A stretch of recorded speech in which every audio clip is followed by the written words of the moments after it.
रहे देखते औरों के ऐबो हुनर। प्यारे बच्चों, दोस्तों, बुजुर्गों, आज 15 अगस्त है। आज अगस्त का 15 तारीख है।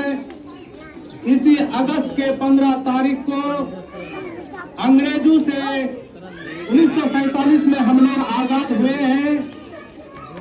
अंग्रेजों ने हम लोगों पर जालिमाना हुकूमत किया। उसके जुल्म को बर्दाश्त न कर सकने की वजह से हिंदुस्तान के हिंदू, मुस्लिम, सिख, ईसाई सब ने मिलकर आजादी का अलम को बुलंद किया और आजादी के लिए अपनी सारी कुर्बानियां दी। खास करके मुस्लिम कम्युनिटी, जिसको आज हम हाशिए में रखते हैं, किनारे में रख रहे हैं, जिसका आज कोई जिक्र नहीं है। सबसे पहला शिक्षा मंत्री, सबसे पहला वजीर तालीम इस हिंदुस्तान में मौलाना अबुल कलाम आजाद रहे। और इस देश में, इस हुकूमत में मुसलमानों ने जो हिस्सा लिया वो बढ़ चढ़ के हिस्सा लिया। बहुत सारे सूफी और उलमा लोग फांसी के तख्ते को चूम लिए। पटना से लेकर बंगाल तक कोई ऐसा दरख्त नहीं था जिसमें उलमा का जिस्म लटका हुआ ना रहा हो। सबको एक तरफ से लाखों के तादाद में मुसलमानों को फांसी के फंदे में चढ़ा दिया गया। सबने फंदे को चूम लिया, लेकिन इस देश को आजाद करने में पीछे नहीं रहा। मेरे दोस्तों, बहादुर शाह जफर वो आखिरी मुगल बादशाह है जिसने इस हिंदुस्तान को आजाद करने के लिए अपनी उम्र के आखिरी पड़ाव में 80 प्लस की उम्र में उसने भी अपनी जज्बात को नहीं छोड़ा। और उन्होंने हमें और आपको ये पैगाम देके गया, एक शेर पढ़ के गया, न थी हाल की जब हमें अपनी खबर, रहे देखते औरों के ऐब और हुनर। आज हुकूमत हमारी ऐब और हुनर देख रही है। आज हुकूमत हमें ये बोल रही है कि आपकी जो है कोई भागीदारी इस हिंदुस्तान में नहीं है। मेरे मुस्लिम भाइयों ने, मेवात के भाइयों ने जो कुर्बानी दी है, मेवात वालों को बोला गया कि आप पाकिस्तान चले जाइए, लेकिन मेवातियों ने कहा कि हम पाकिस्तान नहीं जाएंगे, इसी हिंदुस्तान में रहेंगे, इसी हिंदुस्तान में रहेंगे।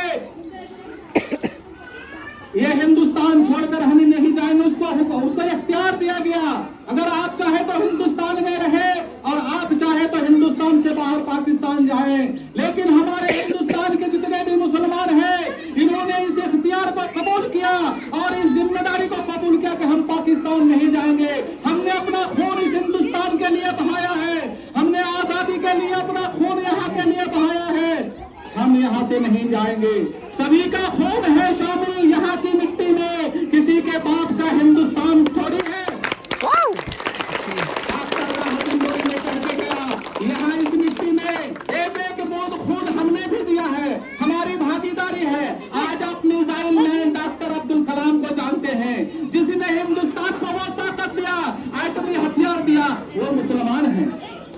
मेरे दोस्तों, मेरे बच्चों, भाइयों, आप सुन लीजिए, मुसलमानों की भागीदारी इस हिंदुस्तान में उतनी रही कि आज जो आखिरी बादशाह, मुगल के आखिरी बादशाह बहादुर शाह जफर, जिसका नाम सुनते ही आंखों में आंसू आ जाएगा, लेकिन वो खुश होकर हंसते हुए अंग्रेजों को अपना जो है दामन, अपना जो है हाथ बढ़ा दिया कि आप हमें गिरफ्तार कर सकते हैं, लेकिन आजादी के लिए रोक नहीं सकते हैं। मेरे दोस्तों, बहादुर शाह जफर 80 साल की उम्र में, बहादुर शाह जफर 80 साल की उम्र में अपने आप को कैद करवा दिया।